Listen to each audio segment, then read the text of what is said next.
श्री राजाधिराज महाराज।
नमस्कार friends, incredible India के क्रेडिबल प्लेसेस को एक्सप्लोर कर रहे हैं और हम हैं अभी मध्य प्रदेश के उज्जैन शहर में, जिसका पुराना नाम अवंतिका है। प्राचीन काल से ही आध्यात्मिकता का केंद्र रहा है उज्जैन। आज हम एक ऐसी यात्रा पर निकले हैं जहां भगवान शिव स्वयं महाकाल के रूप में विराजमान है। और ये कहानी सिर्फ एक मंदिर तक ही सीमित नहीं है, बल्कि रहस्य, इतिहास और चमत्कारों की कहानी से भरी हुई है।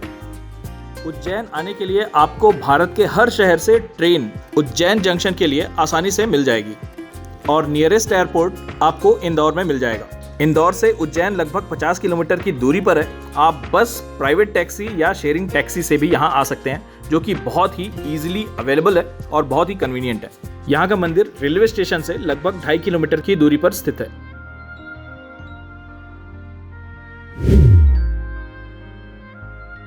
फ्रेंड्स, अगर आप फ्री एंट्री लेकर लाइन में लगना चाहते हैं तो लगभग 1.5 घंटे का टाइम आपको लग जाता है अगर भीड़ कम हुई तो। और अगर आप वीआईपी दर्शन करना चाहते हैं तो 250 रुपये पर पर्सन के हिसाब से आप टिकट कटा सकते हैं, जो कि लगभग आपको 20 मिनट से लेकर आधा घंटा में मंदिर के दर्शन करवा देते हैं। जलाभिषेक अगर आप करना चाहते हैं तो इसकी टाइमिंग सवेरे 8 से 12 बजे के बीच की है, जिसकी वीआईपी टिकट 1000 रुपये पर पर्सन के हिसाब से होती है। और अगर आप 2 लोगों के लिए टिकट लेना चाहते हैं तो आप 1500 का टिकट कटा सकते हैं। शाम को 6 से 8 बजे गर्भगृह के दर्शन होते हैं। इस समय बाबा का श्रृंगार कंप्लीट हो जाता है तो जलाभिषेक करने की अनुमति नहीं होती, लेकिन आप शिवलिंग को छू सकते हैं और पास से उनके दर्शन भी कर सकते हैं। भस्म आरती के लिए यहाँ ऑफिशियल वेबसाइट श्रीमहाकालेश्वर.com पर जाकर आपको बुकिंग करवानी पड़ती है। भस्म आरती के ऑफलाइन टिकट्स भी आप बिना किसी चार्ज के प्राप्त कर सकते हैं, लेकिन इसके लिए आपको एक दिन पहले फॉर्म भर के फॉर्मेलिटीज पूरी करनी होती है। ये फॉर्म्स भी काफ़ी लिमिटेड होते हैं।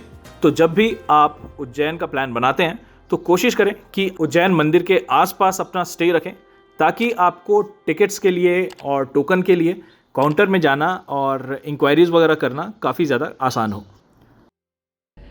फ्रेंड्स, उज्जैन महाकालेश्वर मंदिर से पहले ही बाएं हाथ की तरफ एक बड़ा गणेश जी का मंदिर है। यहाँ की खास बात यह है कि ये विश्व के सबसे बड़े गणेश प्रतिमाओं में से एक है और यहाँ की प्रतिमा सीमेंट से नहीं बल्कि मसालों से बनी हुई है। इसकी ऊंचाई 18 फीट और चौड़ाई 10 फीट के आसपास है। मूर्ति को बनाने के लिए सभी पवित्र तीर्थ स्थलों का जल भी मिलाया गया है। इसके अलावा 7 मोक्षपुरियों जैसे द्वारिका, मथुरा, अयोध्या, कांची, काशी, उज्जैन और हरिद्वार से लाई हुई मिट्टी भी मिलाई गई है। इनकी सूंड दक्षिणावर्ती है और इस मंदिर को बनने में लगभग 2.5 साल का समय लगा था। इस मंदिर की स्थापना महर्षि गुरु महाराज सिद्धांत वागेश पंडित नारायण जी व्यास जी ने करवाई थी। मंदिर तो बहुत सुंदर है, लेकिन यहाँ पुजारी जी जिनसे हमारी मुलाकात हुई वो बहुत ही बदतमीज हैं। और ऐसा केवल हमारा एक्सपीरियंस नहीं, बल्कि और लोगों के साथ भी ऐसा करते हुए देखा। आप जब भी महाकालेश्वर मंदिर दर्शन के लिए आते हैं तो इस मंदिर में आना बिल्कुल भी ना भूलें। अभी अंदर दर्शन के लिए जाने वाले हैं और हमारी टिकट आ रही है और उसके बाद आपको पूरा गाइडेंस देंगे कि यहाँ पे कैसे वीआईपी दर्शन करना है, कैसे आपको टिकट कटा के दर्शन करना है। जय महाकाल फ्रेंड्स, हम अभी मंदिर परिसर में ही हैं। उज्जैन को ग्रीन बीच ऑफ इंडिया भी कहा जाता है। ऐसा इसलिए क्योंकि यहाँ पर कर्क रेखा और 0 डिग्री देशांतर रेखा मिलती है। ऐसा भी माना जाता है कि पौराणिक समय में पूरे विश्व के समय की गणना इसी बिंदु के आधार पर करी जाती थी। फ्रेंड्स, उज्जैन क्षिप्रा नदी के किनारे बसी हुई है। क्षिप्रा नदी यहाँ से बहकर आगे चंबल नदी में जाकर मिल जाती है। महाकालेश्वर का मंदिर उज्जैन शहर के केंद्र बिंदु पर स्थित है। ऐसी मान्यता है कि समुद्र मंथन के बाद आकाशीय पक्षी जब अमृत को घड़े में लेकर जा रहे थे, तो जिन 4 स्थानों पर अमृत की कुछ बूंदें गिरी थी, छलकी थी, ये उनमें से एक स्थान है। और इसी वजह से हर 12 वर्ष में यहाँ पर कुंभ मेले का आयोजन किया जाता है, जो कि सदियों से चला आ रहा है। 2014 के बाद प्रधानमंत्री नरेंद्र मोदी जी ने जिन 100 शहरों को स्मार्ट सिटी के रूप में डेवलप करने के लिए चुना था, उज्जैन उनमें एक मुख्य शहरों में से एक है। यहाँ से कुछ ही दूरी पर कायथा नामक एक आर्कियोलॉजिकल सर्वे की साइट भी है।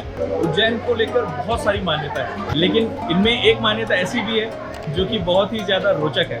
ऐसा भी माना जाता है कि किसी भी देश का मंत्री, प्रधानमंत्री या किसी स्टेट का मंत्री या मंत्री दर्जे वाले कोई भी व्यक्ति यहाँ पर रात नहीं रुकते। ऐसा माना जाता है कि अगर वो यहाँ पे रुकते हैं तो दूसरे दिन या कुछ ही समय में उन्हें अपने पद से हाथ धोना पड़ता है।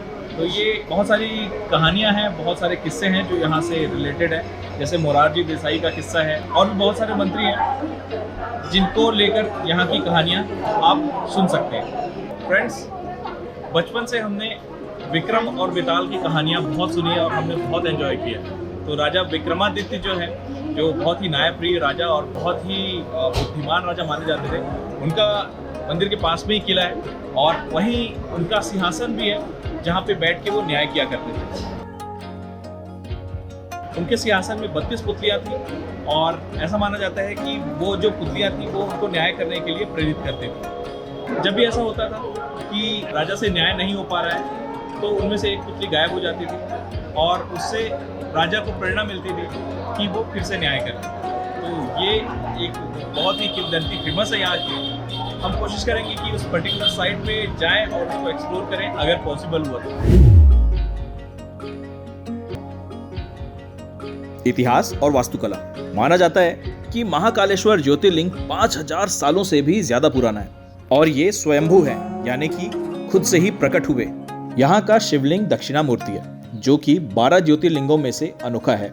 मंदिर की वास्तुकला अद्भुत है और गुप्तकालीन और चालुक्य शैली का संगम यहाँ पे देखने को मिलता है। और देखने में यहाँ के नागर शैली में बने शिखर बहुत ही अलौकिक प्रतीत होते हैं। महाकालेश्वर मंदिर रहस्यों से भरा हुआ है। कहा जाता है यहाँ समय स्वयं महाकाल के अधीन है। मंदिर के नीचे गुप्त मार्ग और रहस्यमयी कक्ष होने की मान्यता भी है। इतिहासकारों का मानना है कि ये मार्ग उज्जैन के प्राचीन राजमहलों से जुड़े हुए थे। यह भी कहा जाता है कि मंदिर में नंदी की प्रतिमा के ठीक पीछे एक छोटा सा द्वार है और इससे होकर कोई भी पाप मुक्त हो जाता है, लेकिन वापसी का कोई रास्ता नहीं। तो अगर आप अपने पाप मिटाना चाहते हैं तो इस द्वार से होकर गुजर सकते हैं, लेकिन वापस आने का कोई रास्ता नहीं। इस मंदिर में रोज भगवान महाकाल की प्रिय भस्म आरती भी होती है। ऐसा माना जाता है कि इस आरती की भस्म त्रिलोकीनाथ स्वयं धारण करते हैं। पुराणों में वर्णित है कि कैसे कार्तिकेय और भगवान गणेश के बीच में शिव जी को पाने की होड़ मची थी। तब भगवान शिव ने ज्योतिर्लिंग का रूप धारण किया, जिसका एक भाग कार्तिकेय को मिला और दूसरा भाग उज्जैन में प्रकट हुआ, जो महाकालेश्वर के नाम से विश्व प्रसिद्ध है। कहा जाता है कि उज्जैन धरती का नाभि स्थल है और महाकालेश्वर ज्योतिर्लिंग स्वयं भगवान शिव का दिव्य स्वरूप है। महाकालेश्वर मंदिर भगवान शिव के 12 ज्योतिर्लिंगों में से तीसरा है। इस मंदिर को लेकर ऐसी मान्यता है कि भगवान शिव ने यहाँ दूषण नाम के राक्षस का वध किया था और अपने भक्तों की रक्षा करी थी, जिसके बाद भक्तों के निवेदन के बाद बाबा भोलेनाथ यहाँ पे विराजमान हो गए। यहाँ पर भगवान शिव को दक्षिणामूर्ति के रूप में पूजा जाता है, जो ज्ञान और सद्गुरु का प्रतीक है। दक्षिण दिशा को ज्ञान की दिशा माना जाता है, इसलिए शिवलिंग का इस ओर उन्मुख होना उनके ज्ञान स्वरूप को दर्शाता है। शिव पुराण के अनुसार महाकाल मंदिर की स्थापना सतयुग में ब्रह्मा ने की थी। मंदिर को बाद में त्रेता युग में राजा भागीरथ और द्वापर युग में राजा विक्रमादित्य ने पुनर्निर्मित करवाया था। भगवान शिव को यहाँ दंडपाणी के रूप में भी जाना जाता है, जो उनके दंडधारी स्वरूप को दर्शाता है। शिवलिंग का दक्षिण मुखी होना उनके दंड देने वाले रूप को भी प्रदर्शित करता है। सूर्य ग्रहण के दौरान सूर्य की किरणें सीधे शिवलिंग पर पड़ती है। जिसे दिव्य संकेत माना जाता है। कुछ का मानना है कि दक्षिण मूर्ति शिवलिंग पृथ्वी की चुंबकीय धाराओं के साथ तालमेल बिठाता है, जिससे सकारात्मक ऊर्जा का संचार होता है। भगवान शिव ने जब दूषण नामक राक्षस का वध किया था तो उसके शरीर के भस्म से स्वयं का श्रृंगार किया था। तब से यहाँ भस्म आरती की जाती है। कहा जाता है तब से चिता की ताजी भस्म से यह आरती की जाती है। एक बार इस शहर में कोई चिता ना होने पर यहाँ के पुजारी ने अपने पुत्र की बलि देकर उसकी चिता की भस्म से ये आरती संपन्न की, जिसके बाद महादेव ने प्रसन्न होकर पुजारी के पुत्र को जीवन दान दिया और उन्हें आदेश दिया कि अब से भस्म आरती कपिला गाय के गोबर से बने कंडे से की जाए। तब से आज तक भस्म आरती के लिए कपिला गाय के गोबर से बने कंडे, शमी पीपल, पलाश, बड़, अमलतास और बेर की लकड़ियों को जलाकर उनकी नियमित रूप से भस्म आरती की जाती है। नागचंद्रेश्वर मंदिर वर्तमान में महाकालेश्वर ज्योतिर्लिंग 3 खंडों में विभाजित है। निचले खंड में महाकालेश्वर, मध्य खंड में ओंकारेश्वर और ऊपरी खंड में श्री नागचंद्रेश्वर मंदिर स्थित है। इस मंदिर में नाग रक्त रक्षक की प्रतिमा के ऊपर भगवान शिव सपरिवार विराजमान है। ये विश्व का एकमात्र ऐसा मंदिर है जहाँ पे भगवान शिव तक्षक नाग के ऊपर विराजमान है। आमतौर पर नाग के ऊपर भगवान विष्णु ही विराजते हैं, लेकिन अगर आपको इस मंदिर के दर्शन करने हैं तो आप केवल नाग पंचमी के दिन ही यहाँ आकर दर्शन कर सकते हैं, क्योंकि ये साल में केवल एक ही दिन खोला जाता है। महाकाल मंदिर के गर्भगृह के सामने स्थित मुक्ति स्थल एक ऐसा पवित्र स्थान है जहां माना जाता है कि जो भी व्यक्ति यहां बैठकर भगवान शिव का ध्यान करता है उसे मोक्ष की प्राप्ति होती है। मुक्ति स्थल में विशेष आध्यात्मिक ऊर्जा होती है। यहां बैठकर ध्यान करने से व्यक्ति शांत और एकाग्रचित हो जाता है और उसे आध्यात्मिक ज्ञान भी प्राप्त होता है। ऐसा भी कहा जाता है कि भगवान शिव ने इस स्थान पर तपस्या की थी, तभी से यह स्थान मुक्ति स्थल के रूप में जाना जाने लगा। और भी बहुत सारे लोग हैं जिन्हें ये नहीं पता होगा कि यहाँ पे भगवान को महाकाल क्यों कहा जाता है। फ्रेंड्स, भोलेनाथ की नगरी उज्जैन को काल गणना, पंचांग निर्माण और साधना के लिए सर्वश्रेष्ठ माना गया है। प्राचीन समय से ज्योतिषाचार्य यहीं से काल गणना करते आए हैं। इसी वजह से महादेव को यहाँ पर महाकाल कहा गया। दक्षिणामूर्ति होने के कारण तंत्र साधना के लिहाज से भी ये मंदिर काफी महत्वपूर्ण माना गया है।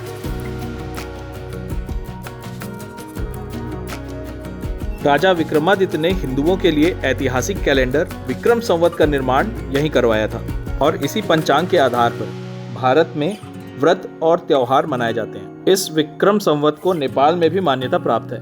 फ्रेंड्स, उज्जैन ही वो एकमात्र स्थान है जो विश्व के 12 ज्योतिर्लिंगों, 51 शक्तिपीठों और 4 महाकुंभ स्थलों में से एक है।